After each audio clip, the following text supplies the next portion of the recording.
source guide. What I would impress upon you now is we need more stuff to document this community.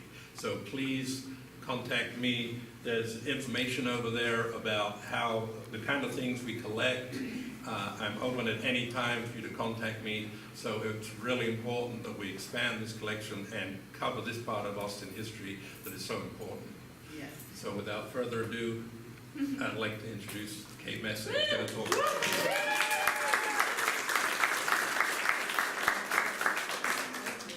Hi, everybody. Thank you so much for coming out tonight. Councilmember Flanagan, Mr. Cohen, Kelly, and everyone here who has made this possible. I used to be in bands, so this is important to me. Okay, here we go.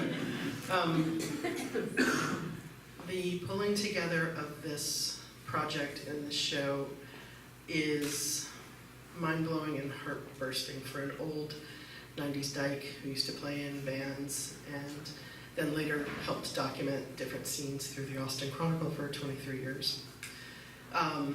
When Kelly Hanus called and told me she was going to start working with the Lisa Davis Archive, I was so excited.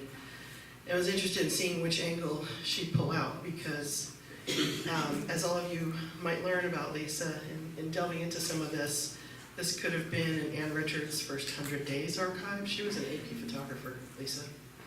This could have been a history of the Dallas Cowboys training camp at St. Anne's. This could have been an archive of before Lisa began to identify in our spectrum an interesting archive of weird drummer guys she used to date.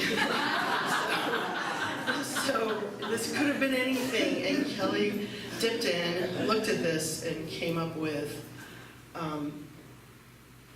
I challenge you to find any document of us, any real document of us.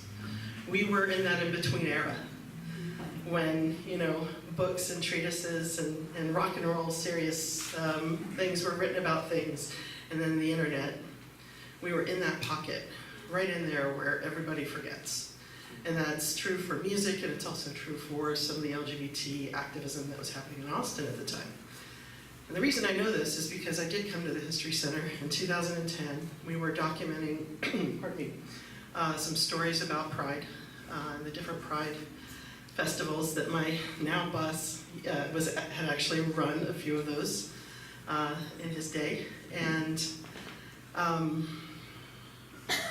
my creative partner, Andy Kimball, and I came here to find out stuff about old gay bars in town. We wanted to know specifically about the 80s and 90s.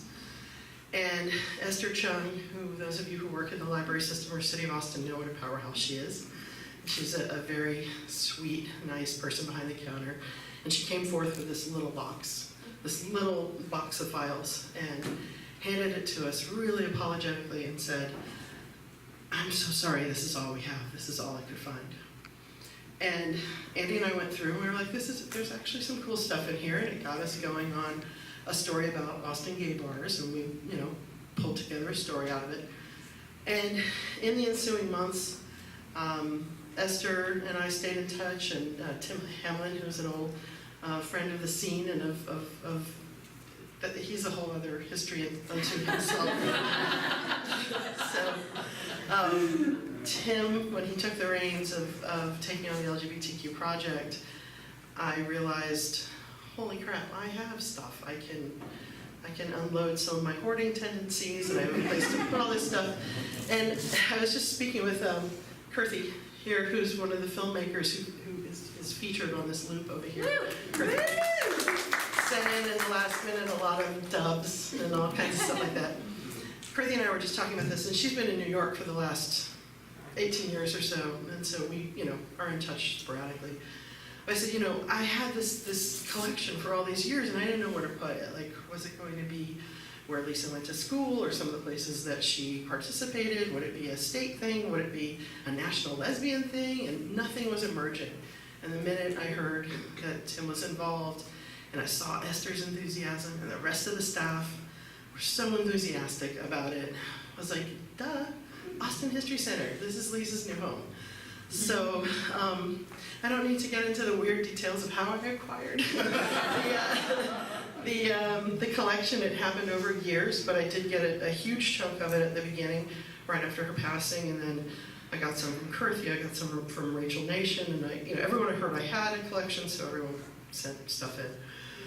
But needless to say, the Austin History Center is doing us all proud. And they are doing a lot with undocumented, that means a whole different thing nowadays, but undocumented cultures and undocumented times of our lives that some people might want cultures to forget. And they keep us alive. And I'm very grateful to you guys. And again, when Kelly approached me about this, I was just like, man, Riot Girl reincarnated. How old is she? Wait. and I was so thrilled to work with her, especially and the rest of the great staff. So thank you all again for coming here. Another person who shall be honored here tonight, who, this is going to sound like hyperbole, but I swear to God, if you were there, you'd agree. There would not have been the intersection of music and LGBTQ culture in the era that we're talking about without Gretchen Phillips. She is going to play for us tonight, and I can't imagine a better way to christen this, and I can't imagine Lisa being happier. Than to have you do this. So thank you, and everyone please give it up for Gretchen Phillips.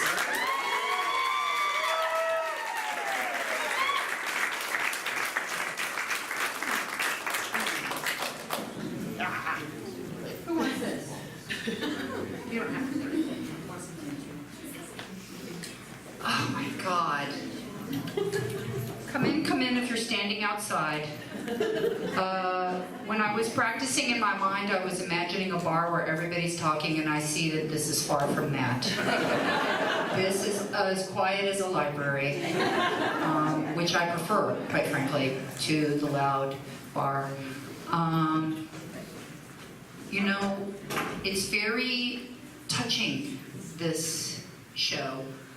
And I have to, as a Cancerian, don't have cancer, but I am Cancerian, acknowledge right off the bat that Lisa was a young woman who killed herself. She was a young woman who killed herself, and that's why other people are stewards of her archive. It's because she wasn't the steward of it. And it doesn't seem like people die as much as they used to, which is nice. I mean, they probably do, but I haven't had it in quite the same way as like all the AIDS and suicide of the 80s and 90s, when there was quite a spate of it. And when I see these photos of us so young, and I mean, it's like, where are these motherfuckers? A lot of these people live in town. It's like, here's the show about your fucking badass self, and you can't be bothered. Folks have moved on, and they are doing other things, which is, beautiful and wonderful. But, like, there is this way where photography captures, it captures something inside that fucking moment with the silver halide crystals. And it's such a magical, emotional thing to be able to do that and to have these connections. Because I will tell you, of course it feels amazing to be at the Austin History Center and have this recognition, but guess what? These fucking shows were enough. How amazing the shows were. What we got to live through, what it felt like to see that kind of crazy unfold on stage. This was a scene that I was a part of. And was a part of it straight on from the early 80s when I gained so much confidence by seeing, the fag kings of the scene. Gary Floyd of the Dicks, who actually has a show at Prizer coming up in just 2 weeks. Amazing. Biscuit, Jerry's Kids. There was this way where I came to town and it was okay to be gay and to sing about it, and it was very, I was emboldened.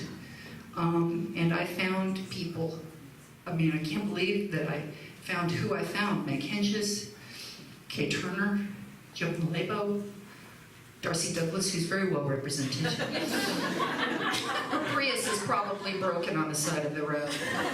Perhaps she's locked her keys. You know what would be amazing is if there was just her day runner of a year of the shows that she did, because she literally was in 10 fucking bands. And she kind of could keep the song straight, kind of not. So she had this like one grin that she would do where she just was like, and you knew that Darcy just forgot where she was.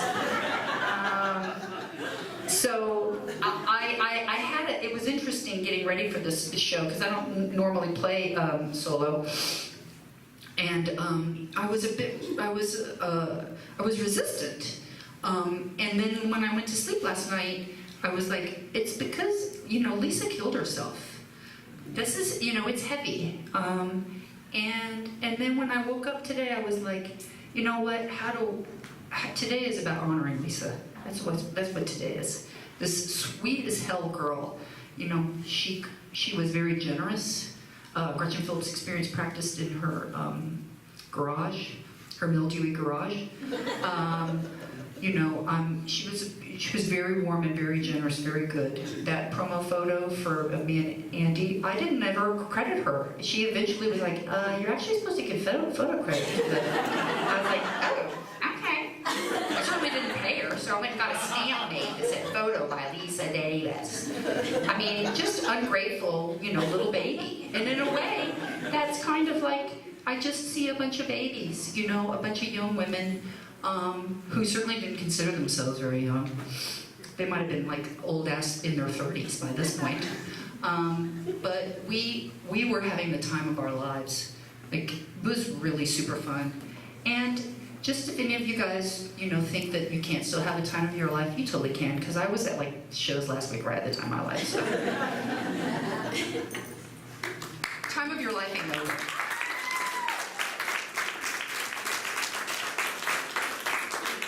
I do enjoy playing at history centers. It is one of my favorite spots. I really, really love history. Not everyone does, but I do. And so do y'all, or you wouldn't be here. I don't know how the sound is because I'm in a history center.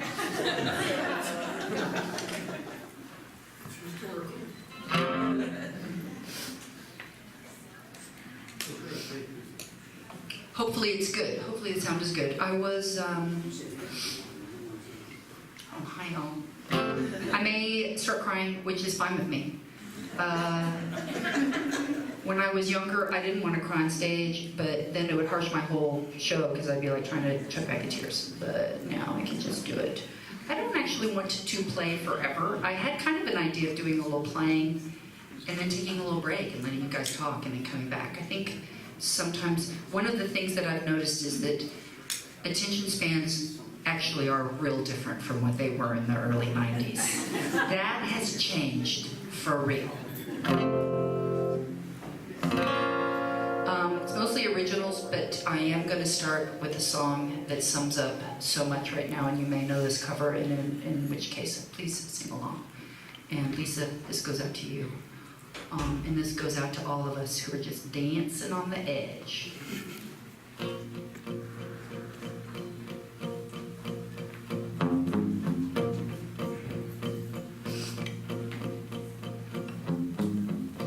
Baby, baby, how was I supposed to know? Something wasn't right here. Pretty baby, I shouldn't have let you go. And now you're out of sight. Yeah, show me how you wanted to be. Baby, tell me, 'cause I need to know now. Because you know what, please join in. My loneliness is killing me. I must confess, I still believe. When I'm not with you, I lose my mind. Give me a sign. Baby, baby,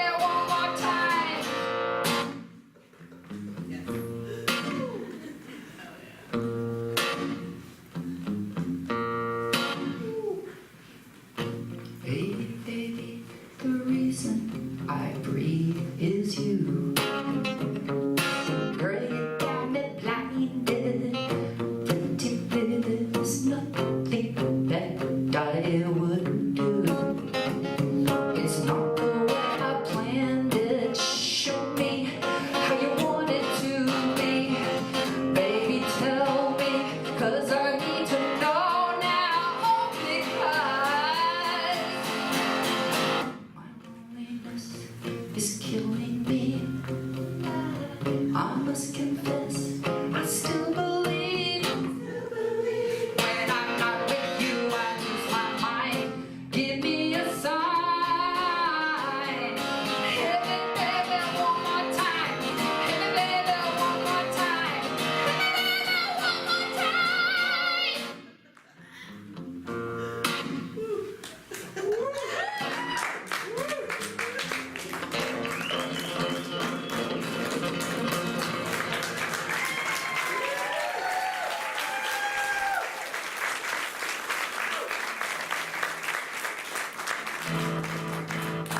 All right. Classic History Center audience. Love it. Thank you for your attention. So I write a lot of songs about how much I enjoy lesbianism. Here's another one.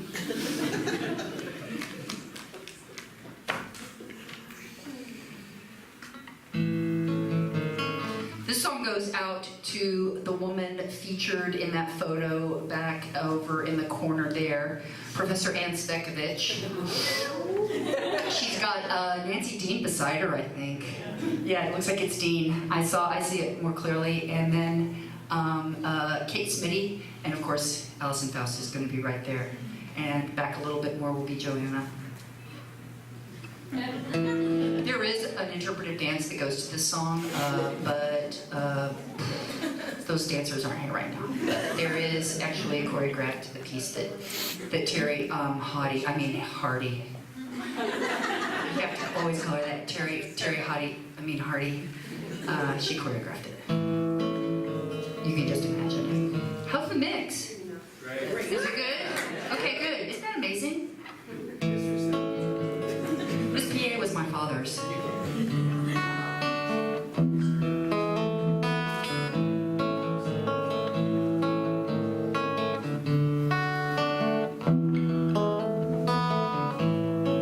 I'm so happy in love, and I think it's good for me.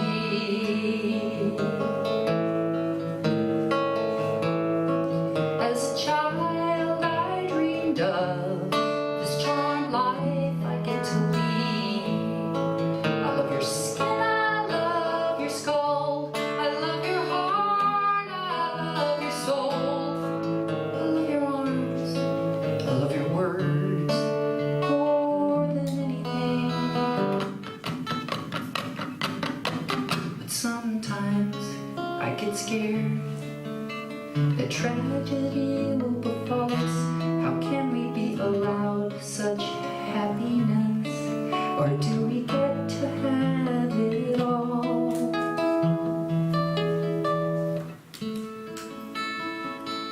You change me.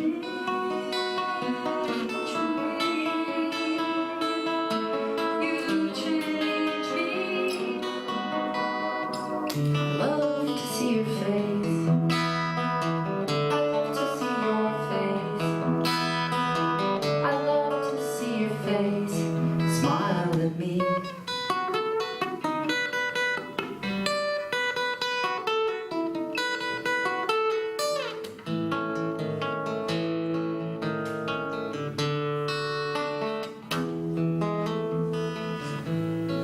Please be careful with yourself. I want to see you every day. Like when you walk across the street, I think it's wise to look both ways. 26 years is not that much. You know I want 2,600 more to lie in bed and be your girl. I adore you. But sometimes I get scared that my career is gonna stall because I love to lay around in bed. But maybe I can have it all.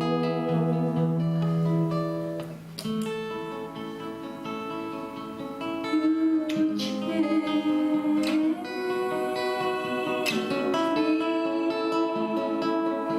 You change me. I love to see your face. I love to see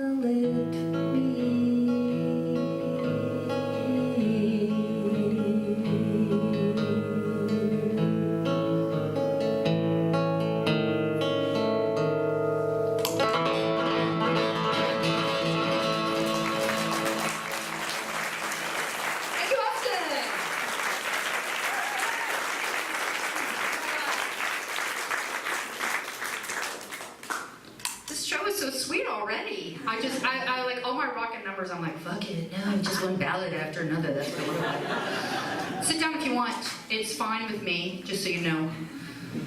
You don't have to, but you may, and now might be a good time. I think I'm going to take a moment to talk about also what it means to me, the specificity of Austin. I'm a person who went from 1982 until it was over to the Reviled Michigan Women's Music Festival and was inside of very, very much women's space. And something that's always been super important to me is men. I've always just loved men so much, I can't help it. And being able to have allies and friends, and a kind of way where there's an ally who maybe thinks that this would be a good idea, and then there's just a person who wants to be there with you. And Tim Hamblin is that person. You know, Tim just wants to be in it, not for any other reason, but because Tim wants to get to have that. Do you know what I'm saying? And there's something so amazing, people, about queer culture because of how we can see the forest for the trees. Being told what to do and then doing that and then waking up and being like, oh, that's not what I want to do. That didn't happen for everybody. Some of us were teenagers and we're like, I ain't fucking doing that. And it has its own hazards, but we can find our own people. And there's a lot, I think, that queers have to teach non-queers about what would you really like to do? Would you like to follow your heart? Would you like to pursue love? What would you really like to do? You don't have any encouragement for this. That's fine. Is that what you really want to do? And one of the things that I love so much about the queer scene of Austin is that it's always been very mixed. You know, it's been a mixed thing. Chances, the Great Bar. Great Bar. At least that photo is from there. That photo is from there. It's too hard to tell from that one. I ain't gonna front. I'm like, you just look how good it is. But you know, that was a place that was, you know, lesbian space. It started out as a sort of venue where Sandra's girlfriend, Jill, would strum and play the acoustic guitar, very much like I am right now, on the inside. And eventually the stage got built in the back by the volleyball. Very important, the volleyball. Did I still do a lot of sports? It doesn't feel like sports is happening the same way it used to. And we had, you know, we had just show after show after show, because there used to be this phenomenon that's not really well represented in these photos of just the lesbian bar band. It was all these bands that would do covers, and they would do the original, and there was always the girlfriend playing tambourine, you know, and it's, maybe they made a record, maybe they didn't, but there were a lot of those, and that was a phenomenon, that was a national phenomenon.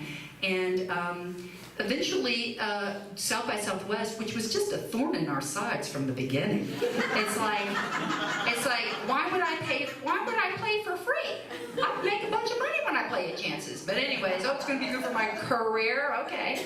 And so eventually, when they were running out of venues, they went to the Leslie Bar, and they were like, hey, would you please be a venue for us? And that was phenomenal. That was amazing, because all these straight people went to the bar and they were like, oh, I love what you have here. This is, as every good colonialist has ever said.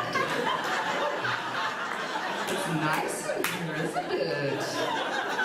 And, you know, we're the kind of lesbians that are like, yes, bring your boy band over to play. And there was just this amazing cross-pollination that then took place that was pretty amazing and fantastic, because this, you know, they really cared about the sound, and it was phenomenal. So there is a specificity to me, again, I return to it, of having had those men be, you know, my heroes. When I first came to town as a teenager, dressed exactly like this, that's why I wore this, and being able to continue to have such a wonderful, you know, queer life, one wonderful lesbian life in Austin, Texas, surrounded by great guys I love. You know, I just love so much. And then don't even get me started on all these new girls who've moved to town who think it's important to curate this show, you know, because there's something about history that's touching them that through time. It's phenomenal. So I'm going to stop talking about that, but wow, we're lucky. I think that's what I want to say, is that we're very lucky. Woo!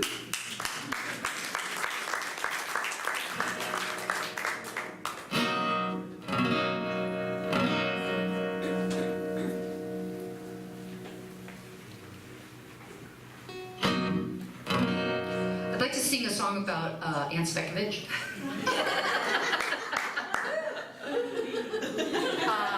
I actually know Lisa Davis liked this song a lot.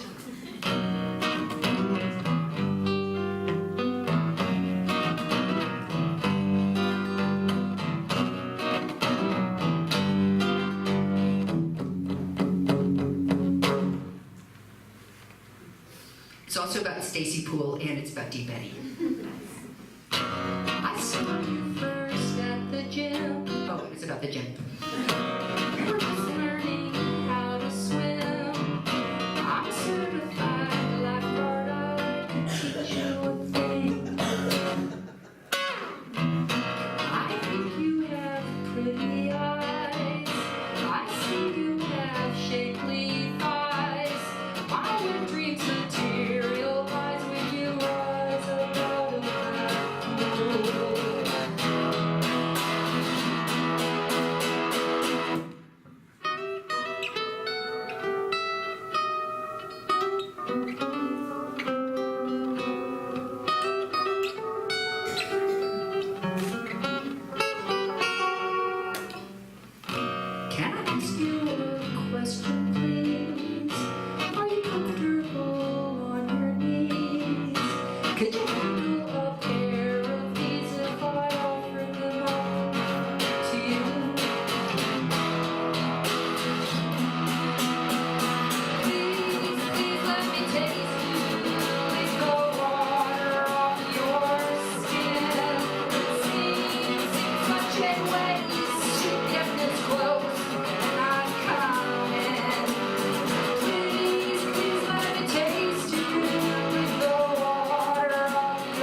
attention span. Should we stop and talk? More songs? You're taking me by surprise. I'm not used to good attention anymore. It's not so good.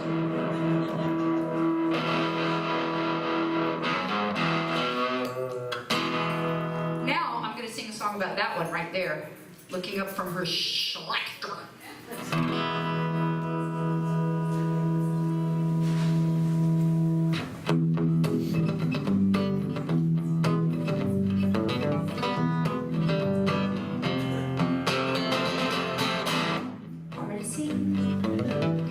Red and green, perfect present from you.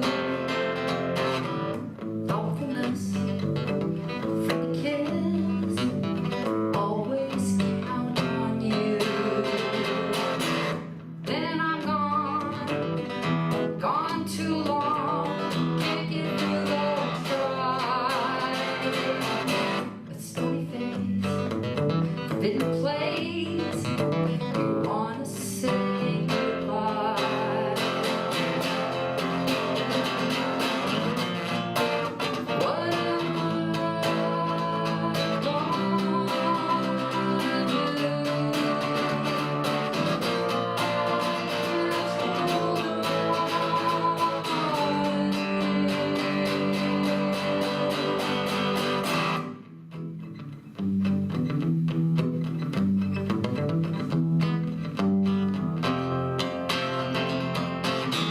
Spanish moss hangs like ghost as we bike through the park. I see so clear, love so dear, my nails dig in the bark. What of the past? Not much, I guess. It died with a car. A stony face, forbidden place, you can't really turn it off.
Thank you.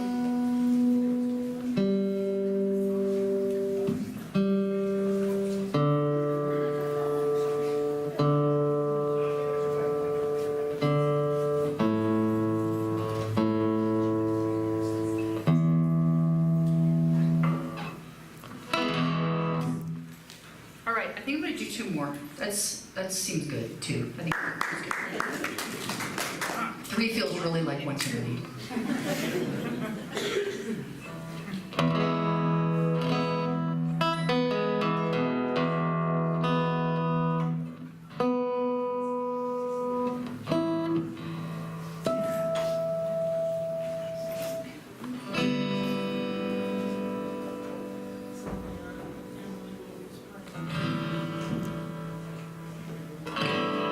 So something interesting has happened, which is that the larger culture is discussing the stuff that we used to talk about a lot in the 80s, like, I don't know, sexism. Hey, Greg. Hey. You here? Yeah. All right. Greg is in the house. He was at everything. So maybe one of these. Everything there is. Like this. Yes. You've got so much. Please come. Enjoy yourself, Greg. Yeah. In a silent fashion. Just because you know how I am. You know how I get. I know you know me. You know me. We've known each other forever. So what I'm saying is, yes, perfect. Greg, talk about an archive. It's an archive. Yeah. It's huge. So what's interesting is that finally a larger culture has caught up with everything that we were talking about. Like, you know, it's really horrible when men just come on to you all the time and sexually harass you. Sexism is painful. Patriarchy's getting me down. That's the kind of shit we've been talking about for like a really super long time. And I couldn't be happier to open up the newspaper and finally see it addressing people being up to here. Because I got a lot of sympathy for, I also have a lot of sympathy for people who engage in bad behavior. Because, you know, I've done it to a certain extent, and we need support groups for that kind of shit, because it's just so easy to do. So I am going to sing a song that I never sing, followed by my newest song, and I'm only singing this other song because it finally has come back around, where it even has an iota of juicy juice in it, because I don't sing songs anymore when they have no meaning, but in my new arrangement, this one does. I'm going to turn on every single pedal I have.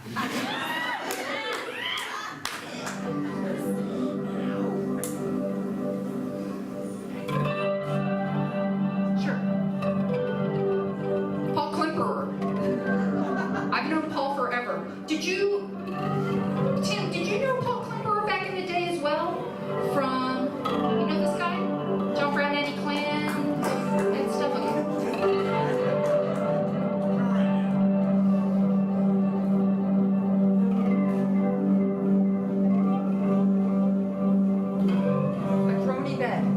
Drony bed, Paul.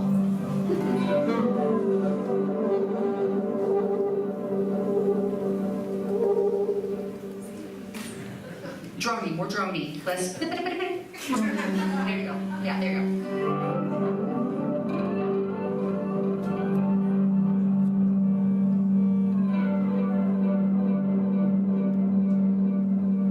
When I was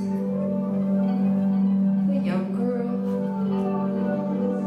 and normal girls do, I looked to help get me through.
beside her man, then she will surely lose him.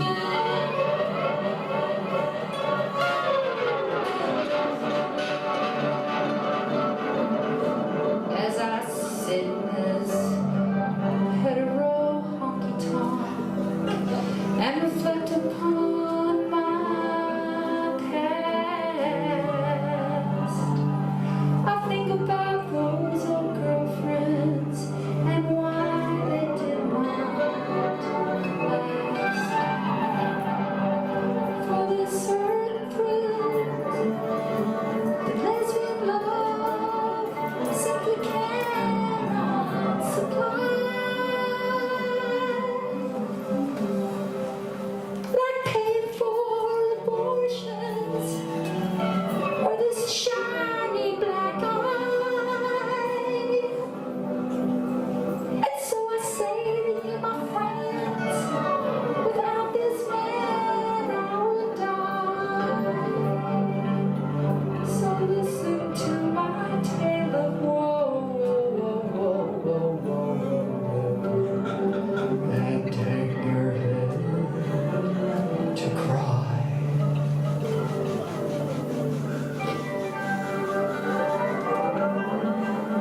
Spent my last $10 on birth control and beer. My life was so much simpler when I was sober and queer.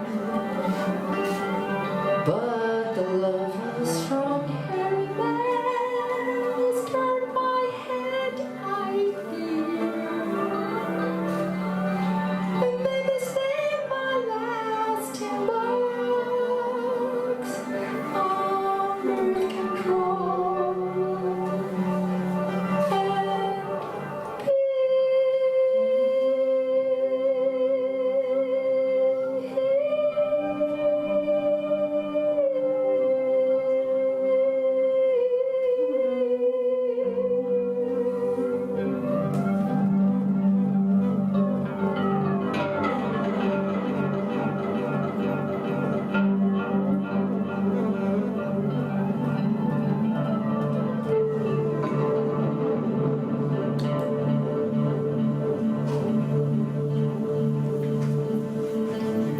generosity of spirit, that is something I can lack.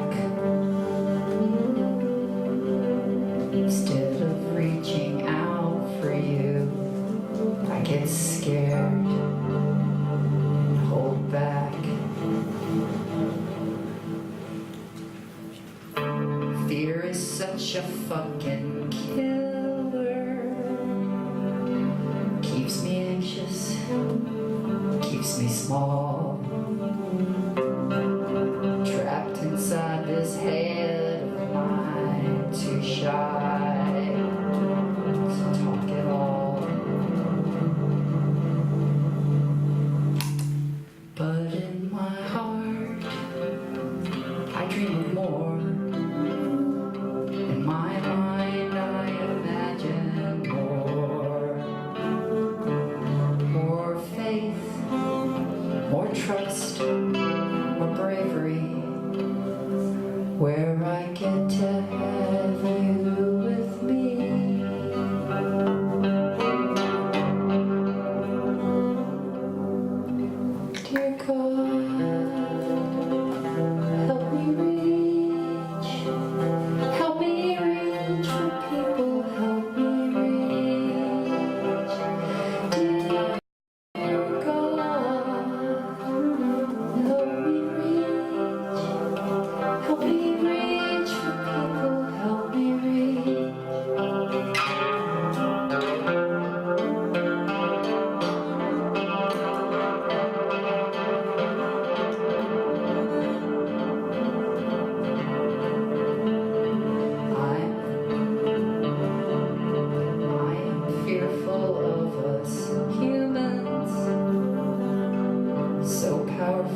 make all we find.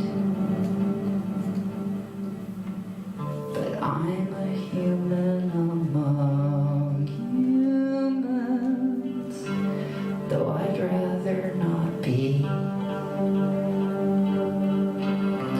I'd prefer to be a bird, an ant, a tortoise, or a tree.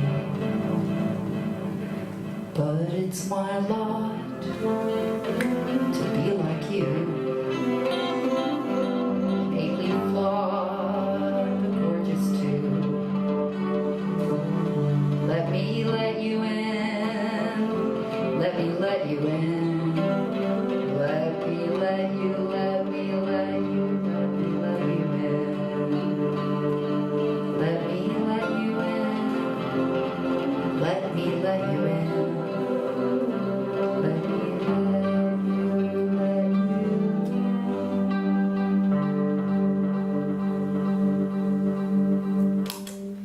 dear God, help me reach. Help me reach for people, help me reach. Dear God, help me reach. Help me reach for people, help me reach. Dear God, help me reach. Help me reach for people, help me reach.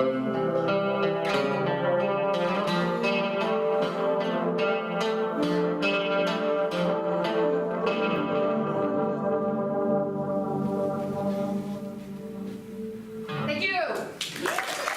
Austin History Center, Paul Klemperer. People who care about things that happened before they got here. Isn't that amazing to care about something from before you were here?